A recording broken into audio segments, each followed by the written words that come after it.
শ্যামনগর রাজ্যে বাস করত রাজা বিনোদচন্দ্র। বেশ ভালো আর সৎ মানুষ ছিলেন রাজা বিনোদচন্দ্র। রাজা বিনোদচন্দ্রের দুই রানী ছিল, সুয়োরানী আর দুয়োরানী। সুয়োরানী খুব আরামায়েশে দিন কাটাত। সুয়োরানীর জন্য রূপোর খাট, সিন্ধুক ভরা গহনা আর আলমারি ভরা প্রসাধন সামগ্রী। দাসী, আজ আমি অনেক খুশি। মহারাজ আমাকে কত সুখে শান্তিতে আরামায়েশে থাকার ব্যবস্থা করেছেন। হ্যাঁ ছোট রানীমা, মহারাজ তো আপনাকে চোখে হারায়। সে আপনাকে অনেক বেশি ভালোবাসে, আর ওই বড় রানীকে তো সহ্যই করতে পারে না। হ্যাঁ, সেটা ঠিক বলেছিস। আর মহারাজকে তো আমি বশ করে রেখেছি, আর তা না হলে সে ওই দুয়োরানীকেই বেশি ভালোবাসতো। এই জন্যই তো আপনাকে এত সুখ স্বাচ্ছন্দ্য দিয়েছেন। আর ওদিকে দুয়োরানী সামান্য মাটির বিছানায় গহনা আর প্রসাধনী ছাড়া খুব সাধারণ জীবন পার করত। আজ কতদিন আমি রাজপ্রাসাদের পাশে এই কুঁড়ে ঘরে পড়ে আছি, তবে আমি নিজেকে নিয়ে চিন্তা করি না। মহারাজ যেন সবসময় সুস্থ থাকে, আর তার যেন কোনো বিপদ আপদ না হয়।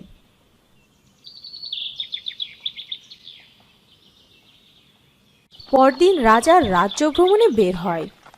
হঠাৎ একটা লোক রাজার সামনে হাজির হয়। কে তুমি? মহারাজ, আমি একজন বণিক।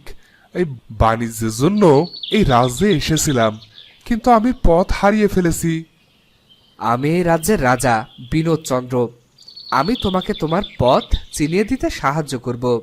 ধন্যবাদ মহারাজ, এই আপনি অনেক ভালো মানুষ, তাই আমি আপনাকে একটা উপহার দিতে চাই। উপহার? কি উপহার শুনি? এই যে মহারাজ, এই আয়নাটা দিতে চাই। কি আয়না?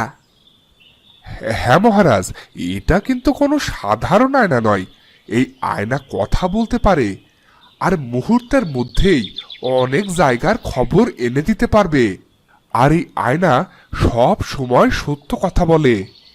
এই আয়না আমি আমার সৌরানীকে উপহার দেব, সে খুব খুশি হবে। কিন্তু মহারাজ, আপনি ছোট রানীমার জন্য উপহার নিচ্ছেন, বড় রানীমার জন্য তো কিছু উপহার নেওয়া উচিত। হ্যাঁ মন্ত্রী, তুমি ঠিকই বলেছ।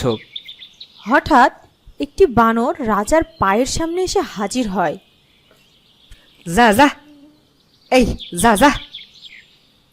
দাঁড়াও মন্ত্রী, তুমি এই বানরটিকে তাড়িও না। কেন মহারাজ? এই বানরটিকে আমি বড় রানীর জন্য উপহার হিসেবে নিয়ে যেতে চাই। মহারাজ, এই বড় রানীমার জন্য এই সামান্য বানর নিয়ে যাবেন? হ্যাঁ মন্ত্রী, বড় রানী এই উপহারেরই যোগ্য। রাজা প্রাসাদে রওনা দেয়। দুয়োরানী সুয়োরানীর কাছে যায়। শুয়ো, তুই আমাকে ডেকেছিস? হ্যাঁ, ডেকেছি। শোন দুয়োরানী, আজ তুই আমার পায়ে তেল মালিশ করে দিবি। আমার পা খুব ব্যথা করছে। ঠিক আছে শুয়ো, এখনই দিচ্ছি। দুয়োরানী সুয়োরানীর পায়ে তেল মালিশ করে। ওদিকে রাজা উপহার নিয়ে সুয়োরানীর কক্ষে প্রবেশ করে। সৌরানী, কোথায় তুমি? মহারাজ, আপনি ঠিক আছেন তো? খুব চিন্তা হচ্ছিল আপনার জন্য। তুমিও তো দেখছি আছো এই কক্ষে। এই নাও, এই বানরটা তোমার জন্য উপহার এনেছি। ধন্যবাদ মহারাজ, আমি খুব খুশি হয়েছি। এই বানরটা পেয়ে তুমি এত খুশি হয়েছো? হ্যাঁ মহারাজ, আপনি নিজে আমার জন্য উপহার এনেছেন, আর আমি খুশি হব না? এটা হতে পারে না। আমি খুব খুশি হয়েছি মহারাজ। আচ্ছা ঠিক আছে, তুমি এখন তোমার কক্ষে যাও। আগে মহারাজ। এই আমার সৌরানী, মুখ ভার করে বসে আছো কেন? আপনি তো আমাকে ভালোই বাসেন না। আপনি দুয়োরানীর জন্য উপহার এনেছেন, আর আমার জন্য কিছুই আনেননি। কে বলেছে তোমার জন্য আমি কিছুই আনিনি? এই দেখো, আমি তোমার জন্য এই আয়না নিয়ে এসেছি। কি সামান্য একটা আয়না এনেছেন আমার জন্য? একটা হীরার হারও তো আনতে পারতেন। শো রানী, এটা শুধুমাত্র আয়না নয়, এটা একটি আশ্চর্য আয়না। তুমি এই আয়নার কাছে যা জানতে চাইবে এই আয়না তোমাকে তাই বলে দেবে। আচ্ছা, তাই নাকি? ঠিক আছে, তবে আমাকে কিন্তু হীরার হার গড়িয়ে দিতে হবে, এই বলে দিলাম। ঠিক আছে। মহারাজ, দুয়োরানীর দিন দিন সাহস বেড়েই যাচ্ছে। কেন, কি করেছে দুয়ো? আর বলবেন না, আমি বলেছিলাম দুয়োরানী এসো, আমরা একসাথে গল্প করি। সে কি বলল জানো? সে বলল, আমি কেন তোর সাথে গল্প করতে যাব? তোর জন্য তো মহারাজ আমাকে ভালোই বাসে না, তোকে আমি মেরেই ফেলবো। আর তখনই আপনি কক্ষে প্রবেশ করেন। কি, দুয়োরানীর এত বড় সাহস! ওকে এবার আমি শাস্তি দেব। রাজা সুয়োরানীর কক্ষ থেকে রেগে বের হয়ে যায়। দাসী, যাও, দুয়োরানীকে রাজসভায় হাজির করো। আজ দুয়োরানীর বিচার হবে। সে আমার সুয়োরানীকে মেরে ফেলতে চেয়েছে। এত বড় সাহস দুয়োরানীর! আজ ওকে শুলে চড়াবো আমি। আগে মহারাজ, আমি এক্ষুনি যাচ্ছি। দুয়োরানী তার আদরের বানর ছেলেটিকে নিয়ে গল্প করছিল। বড় রানীমা, মহারাজ আপনাকে রাজসভায় ডেকেছেন। ঠিক আছে, তুমি যাও, আমি আসছি। দুয়োরানী তার বানর ছেলেকে নিয়ে রাজপ্রাসাদের দিকে রওনা দিল। দুয়োরানী রাজসভায় হাজির হয়। মহারাজ, আমাকে ডেকেছেন? তোমার এত বড় সাহস! তুমি আমার সুয়োরানীকে মেরে ফেলতে চেয়েছো? ছি ছি মহারাজ, এ আপনি কি বলছেন? শুয়ো তো আমার বোনের মতো, আমি ওকে মারতে চাইবো কেন? চুপ করো মিথ্যাবাদী! না না মহারাজ, মা মিথ্যে বলছে না। তুই চুপ কর বেয়াদব বাদর! প্রহরী, যাও, এই অবাধ্য নারীকে কারাগারে বন্দি করো। প্রহরী দুয়োরানীকে কারাগারে বন্দি করে রাখে। মহারাজ, আপনি যে আমার মাকে বন্দি করেছেন, আমার মায়ের শরীরটা যে ঠিক নেই। কেন, কি হয়েছে দুয়োরানীর?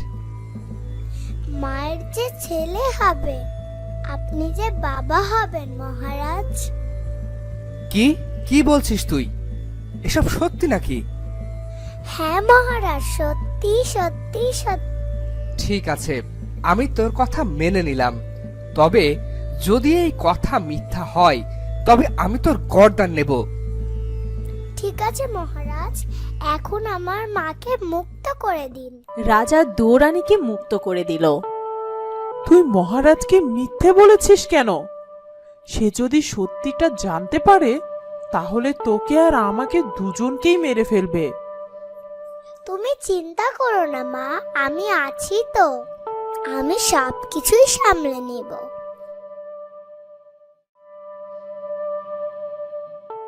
না না না, এটা কিছুতেই হতে পারে না। আমি বেঁচে থাকতে দুয়োরানীকে সুখে থাকতে দেব না। দাসী, যাও, খেন্তি মাসিকে খবর দাও। আগে রানীমা। খেন্তি বুড়ি সুয়োরানীর কাছে আসে। কি হয়েছে রানীমা? হয় আমাকে বিষ দাও, আমি খেয়ে মরি, নাই ওই দুয়োরানীকে শেষ করার উপায় বলে দাও। আমি আর ওর সুখ সইতে পারছি না। আপনি চিন্তা করবেন না রানীমা, আমি আপনাকে বিষ এনে দিব। তবে সেই বিষ ওই দুয়োরানীকেই খাওয়াতে হবে। তবে কালই তুমি আমাকে বিষ এনে দেবে। চন্দন গোখরা সাপের বিষ এনে খাওয়াইতে হবে ওই দুয়োরানী। সেটা ঠিক আছে, কিন্তু কিভাবে ওকে বিষ খাওয়াবো? মহারাজ তো এখন ওকে চোখে হারায়। সুয়োরানী, আপনি আমার উপর সব ছেড়ে দিন, আমি বিষ খাওয়াবো ওই দুয়োরানীকে। পরদিন খেন্তি বুড়ি এক সাপুরের বাড়ি যায়। কালা সাপুরে, আমাকে তোমার চন্দন গোখরা সাপের বিষ দাও।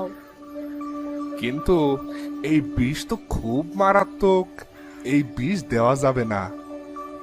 এই নাও, তোমাকে আমি অনেক মোহর দিচ্ছি, এবার তো দিতে পারবে। হ্যাঁ অবশ্যই, কেন নয়। সাপুরে সেই সাপের ঝুড়ি নিয়ে আসে। চন্দন গোখরা, দে তোর সব বিষ এই পাত্রে উজাড় করে দে। সাপুরে সাপের বিষ নিয়ে বুড়িকে দেয়। বুড়ি সেই বিষ পায়েসের সাথে মিশিয়ে দেয়। দুয়ো রানীমা, আপনাকে অনেক দিন দেখি না। হ্যাঁ খেন্তি মাসি, তোমার তো এখন এই প্রাসাদে দেখাই যায় না। হ্যাঁ রানীমা, শুনলাম আপনার শরীরটা নাকি অসুস্থ, তাই আমি আপনার জন্য পছন্দের নলেন গুড়ের পায়েস বানিয়ে এনেছি। কি, নলেন গুড়ের পায়েস? হ্যাঁ, দাও আমাকে। দুয়োরানী সেই বিষ মাখানো পায়েস খেয়ে নেয়। আমি এখন যাই রানীমা, কাল আবার আসবো। কিছুক্ষণ পর একি আমার সারা শরীর চলে যাচ্ছে কেন? আমি আর সহ্য করতে পারছি না। দুয়োরানের শরীর বিষে নীল হয়ে গেল আর সে অজ্ঞান হয়ে গেল। রানীমা, কাজ হয়ে গেছে। বুয়ো রানীকে আমি বিষ মাখা পায়েস খাইয়ে দিছি। হাহাহাহা, আজ থেকে আমাকে ওই দুয়োরানীর মুখ দেখতে হবে না। সাবাস খেন্তি মাসি, এই নাও তোমার এনাম। আর কিছুদিন এই রাজ্যের বাইরে চলে যাও। ওদিকে বানর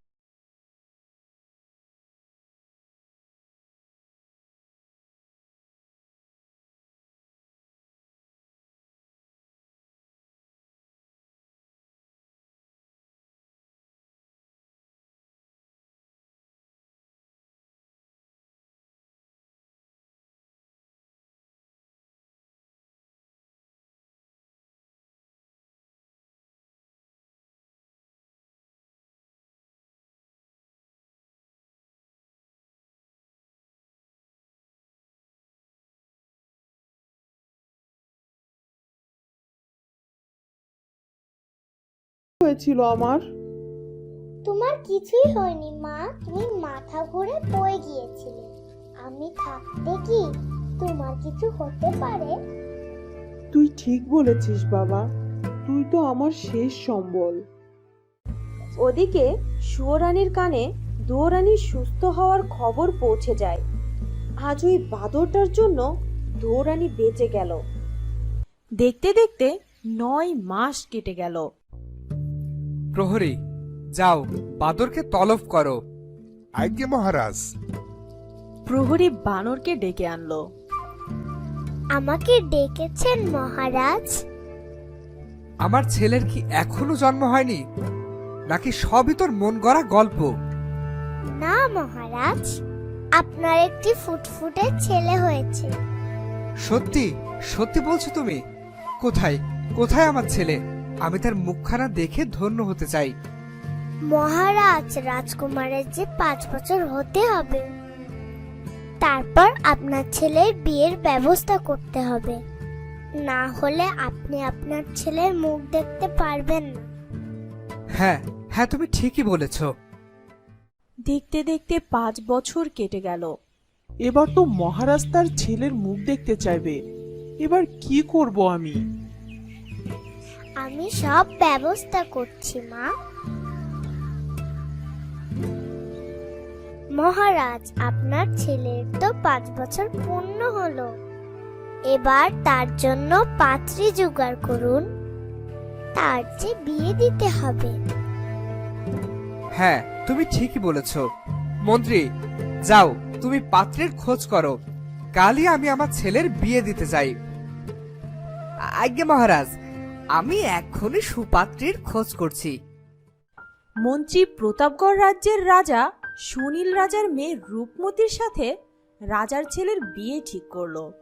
মন্ত্রী, আমি চাই কালই আমার ছেলেকে বিয়ে দিতে। যেই কথা সেই কাজ। পরদিন রাজা পালকি সাজালো তার ছেলের বিয়ের জন্য। মহারাজ, আমার একটা কথা আছে। কি কথা বলো? আমি 2 জন প্রহরীকে নিয়ে আপনার ছেলের বিয়ে দিতে যাব, আর অন্য কেউ যেন সেখানে না থাকে, তা না হলে তো সর্বনাশ হয়ে যাবে। না না, তুমি যা বলবে তাই হবে। মা, তোমার ক্ষীরের ছেলেকে সাজিয়ে দাও এখনই। আজ যে তার বিয়ে মা। দুয়োরানী ক্ষীরের পুতুলকে পালকিতে উঠিয়ে দিল। বানর দুজন পেয়াদাকে নিয়ে রওনা দিল।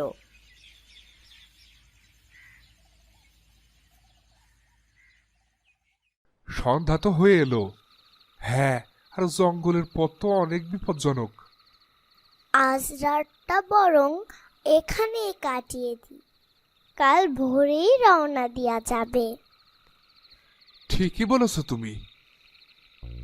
বানর আর প্রহরী পালকি রেখে তার পাশে শুয়ে ঘুমিয়ে গেল। রাত প্রায় শেষ। এমন সময় জঙ্গলের উপর দিয়ে একটা পরী উড়ে যাচ্ছিল। এ কি, এমন সুমধুর ক্ষীরের সুবাস কোথা থেকে আসছে? না, আমি আর পারছি না, আমাকে ওই ক্ষীর খেতেই হবে। নিচে নেমে দেখি তো।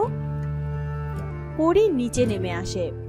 পরী পালকির কাছে এগিয়ে যায়। কোথায় ঘুমপাড়ানি মাসি পিসি, তোরা এক্ষুনি আয় আর এখানকার সব মানুষকে এক প্রহরের জন্য ঘুমে অচেতন করে দে, কোনো মানুষ যেন জেগে না থাকে। এই বলে পরী সেই ক্ষীরের পুতুলটা খেয়ে ফেলে। এ কি, এই ক্ষীরের পুতুলটা তো পুরোটাই খেয়ে ফেললাম। যাই, এক্ষুনি পালিয়ে যাই এখান থেকে। দাঁড়াও, কোথায় যাচ্ছ তুমি? কে কে তুই? আমি যেই হই। তুমি যে ওই ক্ষীরের ছেলেকে খেয়েছো সেটা কিন্তু আমি জানি। তুই কিভাবে দেখলি? তুমি সব মানুষকে ঘুম পাড়িয়েছো, কিন্তু আমি তো মানুষ না, তাই আমি সবকিছুই দেখেছি। আচ্ছা আচ্ছা, এখন আমাকে ছেড়ে দে, আমাকে যেতে দে তো। না, তুমি কোথাও যেতে পারবে না। কেন? মা যে আমার অনেক কষ্ট করে ক্ষীরের ছেলেকে বানিয়েছিল, তাকে বিয়ে দিতে নিয়ে যাচ্ছিলাম, আর তুমি তাকে খেয়ে ফেললে। এখন তুমি আমাকে ক্ষীরের ছেলে ফেরত দাও। আমি কিভাবে ফেরত দেব ওই ক্ষীরের ছেলেকে? জানি না, তবে ফেরত দাও মায়ের ক্ষীরের ছেলেকে। যদি তুমি মায়ের ছেলেকে ফেরত না দাও, তাহলে আমি সবাইকে বলে দিব যে তুমি চুরি করে মায়ের ছেলেকে খেয়ে ফেলেছো। তুই তো আমাকে ভারী মুশকিলে ফেলে দিলি। কোথায় পাবো আমি ওই ক্ষীরের ছেলেকে? রাজা মশাইয়ের সামনে যদি এই ছেলেকে বিয়ে দিয়ে তার বউকে নিয়ে তার সামনে হাজির না করতে পারি, তাহলে মহারাজ যে আমার আর আমার মায়ের মাথা কেটে নেবে। দেখি দাঁড়া, কি করা যায়। পরী বানরের সামনে 3টা ছেলেকে হাজির করে। এই নে, যে ছেলেকে তোর পছন্দ হয় তুই তাকে নিয়ে নে, তাও এবার আমাকে ছেড়ে দে। বানর একটি ছেলেকে বেছে নেয়, আর সেই ছেলেকে নিয়ে প্রতাপগড় রাজ্যের রাজা সুনীল রাজার রাজ্যে পৌঁছে যায়। প্রহরীরা বাদরকে প্রাসাদে ঢুকতে দেয় না। এই, কে তুই? এভাবে রাজপ্রাসাদে ঢুকে যাচ্ছিস যে? আমি রাজার ছেলেকে নিয়ে এসেছি তার বিয়ে দিতে। মিথ্যা বলার জায়গা পাচ্ছিস না? যা, চলে যা এখনই। তোমরা মহারাজকে গিয়ে বলো, মহারাজ ঠিকই জানেন। মহারাজ, এক বাদর এসেছে পালকিতে এক রাজপুত্রকে সাথে নিয়ে। রাজকন্যা রূপমতির সাথে নাকি ওই রাজপুত্রের বিয়ে। তুমি কি তাদের বাইরে দাঁড় করিয়ে রেখেছো নাকি? হ্যাঁ মহারাজ। তোমার এত বড় সাহস, তাদের বাইরে দাঁড় করিয়ে রেখেছো? যাও, এক্ষুনি তাদের সাদরে এই রাজসভায় হাজির করো। হ্যাঁ মহারাজ, আপনি তাড়াতাড়ি বিয়ের ব্যবস্থা করেন, না হলে যে অনেক দেরি হয়ে যাবে। তো বন্ধুরা, এরপর কি হবে জানতে হলে চোখ রাখো পরবর্তী পর্বে। আর আজকের ভিডিওটি ভালো লাগলে অবশ্যই সাবস্ক্রাইব করে বেল আইকনটি বাজিয়ে দিও। দেখা হচ্ছে পরের ভিডিওতে। ধন্যবাদ।